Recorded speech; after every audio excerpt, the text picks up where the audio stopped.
It is March the 18th, 2021. I'm Andy, and this is the Minorcan Mullet Report from the Golden Ray Rec site in St. Simons Sound. Well, not really in the Sound today. Weather kind of kept us in. We were anticipating some really ugly weather, so we stayed in today. But here we are. We're giving you a wave from the Minorcan Mullet, and we're going to go back and look at some stuff from yesterday.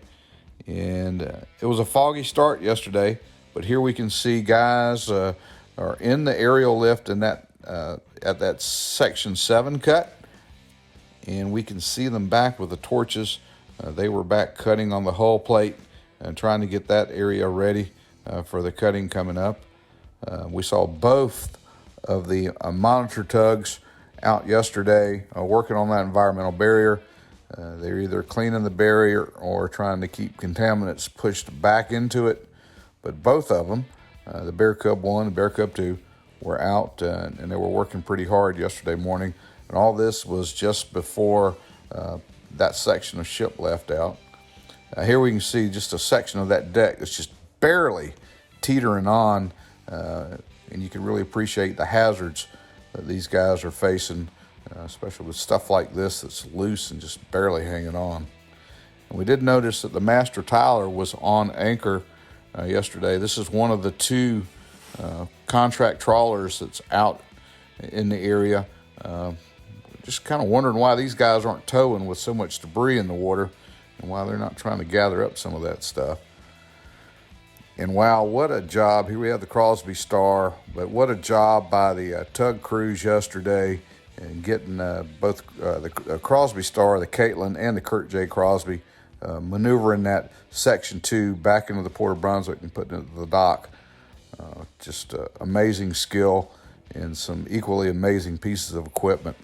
And here we see a little bit of the cargo, some of the vehicles that have been kind of encrusted in sea growth.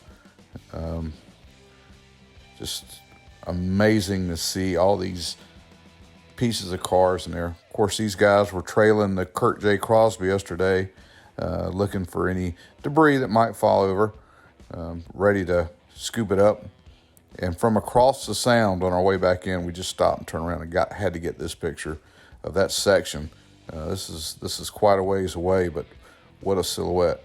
And now here we can see the Golden Ray starting to shorten up, and that is quite a sight to see, starting to get short. And you see this stuff here on the deck. This is on the Julie B. This is the ship pulling into the port, or the section pulling into the Port of Brunswick. That's oil that's there on the deck of the Julie B. And we put this on here just to show you guys that this stuff is constantly, once they start cutting in, it's coming out and it's getting into the water in the Sound. This is what we've been seeing out in the Sound area during this cut. You know, we thought the environmental barrier was going to prevent this stuff from getting in there, but we've seen quite a bit of it out in the water, and I know it's an unfortunate side effect of ship wrecking, I suppose. But disappointing to see. But it is coming out. It weeps out while this cutting process is going on, and just horrible to see. And we got a little video here of someone that sent us today.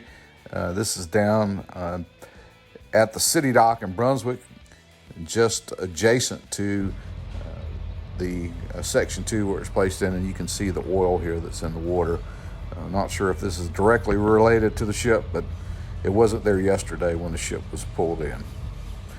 Well, hey, that's about all we've got for today. That's our report. We ask that if you see the clip and you're watching this stuff and you're liking it, do us a favor and hit that subscribe button. Send us some comments. And most of all, we want you guys to stay safe out there.